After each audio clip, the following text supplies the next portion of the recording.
Hello, Jenna Reps. So I'm going to be talking about the first of 3 prediction questions. And this question actually came about a few weeks ago. We got an email from Chan who had the idea of using the Odyssey tools and patient health prediction to actually try and identify people who might have serious outcomes from COVID-19. So this actually was a question that initially started with him, and then we've expanded on and added a few more outcomes. So on the next slide, you can see the background was basically the question of, can we predict who's going to be hospitalized at the point when they see a clinician in an outpatient setting with either flu, COVID-19 or flu-like symptoms? And the idea was to not only just predict hospitalization, but lots of various outcomes as well, as you'll see. And the aim of this is to basically help doctors. So when a doctor sees a patient, they've got to make that decision. Do I hospitalize this patient or do I send them home? And this is going to be a difficult question, because if they make the wrong choice, the patient's going to end up going home and be seriously ill at home, and they could have bad prognosis. If they end up in the hospital, with the situation of the COVID-19, if they end up in hospital, then they might actually get the COVID-19 if they don't have it already. And also they're going to use up expensive resources in the hospital, which would be restricted because of the influx of patients. So this is a very important question. We wanted to see if we could use the data we have to come up with a prediction model that could aid the decision for this. And we also thought that this could be used potentially as a phone screen. So it could be, if we could come up with some simple model, we could actually use that to get patients. So as a patient, at the point someone would go and see their doctor, instead they could actually make a phone call and answer some questions and be screened whether they actually should see a doctor or go to hospital or make some sort of choice. So this could be used in addition as a phone screen, but this would require additional validation. So next slide. So the method that we actually approached for this question was, we looked at a target population, and this was well specified in our question. So this was people who have a general practice or outpatient or ER visit, and they have COVID-19, they have flu, or they have flu-like symptoms, but they have no symptoms of pneumonia in the prior 60 days, and they have no symptoms, flu-like symptoms, in the first 60 days. So this is effectively their initial symptoms for flu or COVID-19.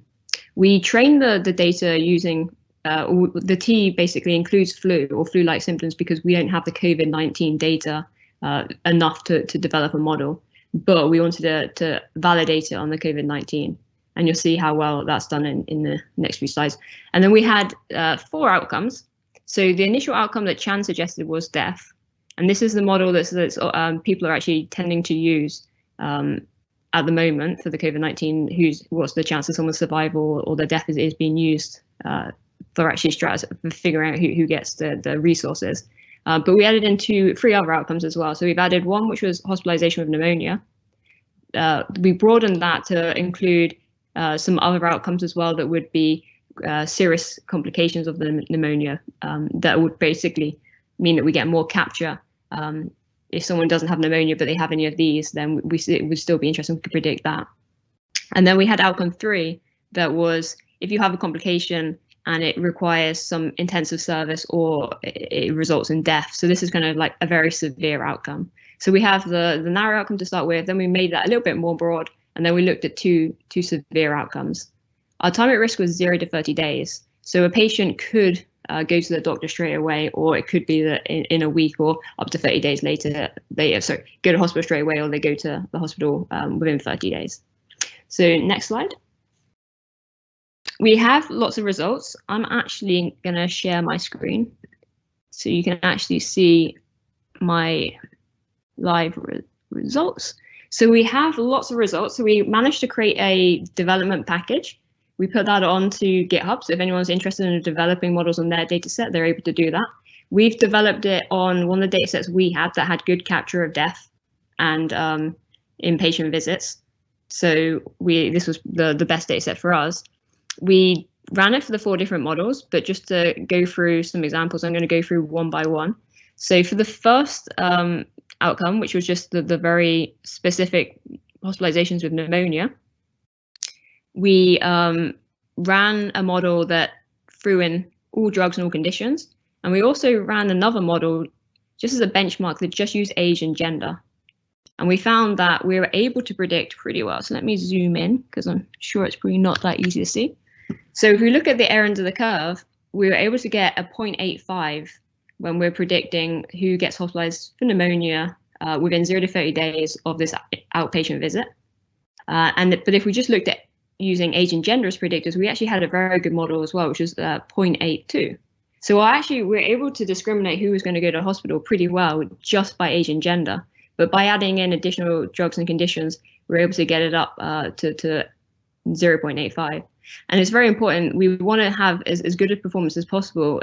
Specifically, we want to have a low false positive rate, because the more confident, the more precision, the higher precision of our model, the better it will be, and it will kind of stop sending people to hospital that don't need it. So actually, a better model is preferable. But then we also need the trade-off. We want it simple because we need something that's going to be potentially used all over the world and by clinicians who are already busy. So we need something that's going to be quick and easy. So there's a trade-off of performance versus the simplicity. And we're actually going to show in a few slides, and it's a bit of it's kind of a cheat of telling you what's ahead to come. But in the next few slides, you will see as well, we've attempted to do a simple model.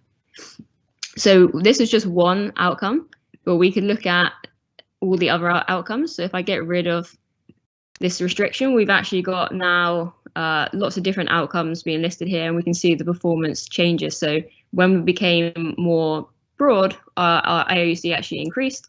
When we became more severe, the AUC was still pretty good. When we predicted death, the AUC was really high at 0.93. So we're able to predict who's going to die pretty well. When we look at the models that just use the age and gender, they still do very well. So they're all in the 0.8 or the 0.9s. So we're getting very good performance. But we actually wanted to pick one of these models and externally validate it. So we picked the second model, which was the pneumonia plus other complications. And we put that online. So we created a validation package, put that online, and we told people to run it. So then if we look at all the validation data sets, we see that a lot of data sites actually ran the model that we developed on their data set and managed to get some performance measures. So when we ran the model on CCAE, we had an AUC of 0.79. The internal was 0.787, so it's dropped down, but it's still a pretty good AUC. When we ran it on IPSI, when we ran it on JMDC, when we ran it on Medicaid, when we ran it on Medicare, these span different countries. So we've got Europe, we've got Asia, we've got the US. There are different types of data. So we've got primary care and we've got claims data and EHRs. We're seeing that we're getting pretty good performance consistently, say 0.7, 0.8, 0.68. So this is one of the lower ones. And it seems to be that the outcome's a bit rarer in the Japanese data, which might be a reason for this being lower. But the very impressive thing is not only were we able to do external validation across the data sets with the flu patients, we were able to get external validation on a data set that actually had the COVID-19 patients. And when we did the external validation on that population, we had an AUC of 0.74. So it was able to discriminate reasonably who was going to need to be hospitalized within 30 days for pneumonia or other complications. So this is very promising. And it made us actually think, well, maybe the next step for this question would be, can we develop a simple model? So we actually sat down and we looked at the models that were developed, and we've come up with a simple model. And we have another Shiny app for that. So these all Shiny apps are online. I'll show you the links in the next few slides.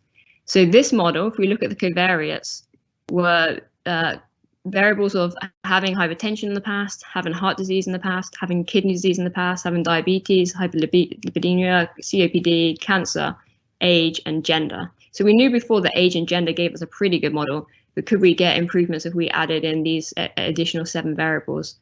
Well, when we trained the model on DAD, which was the same as we've shown results earlier, the AUC was 0.855.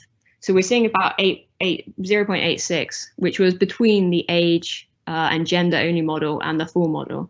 So this might be a nice little trade-off between a simple model that still does better performance, which is really important because you don't want there to be many false positives. So if you're interested in seeing these results, they're all on the GitHub repo. So we have all our studies.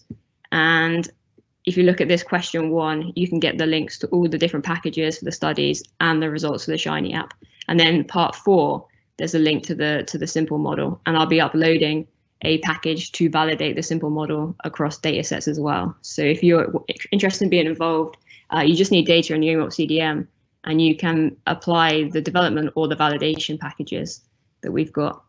So next slide. Okay, so next steps.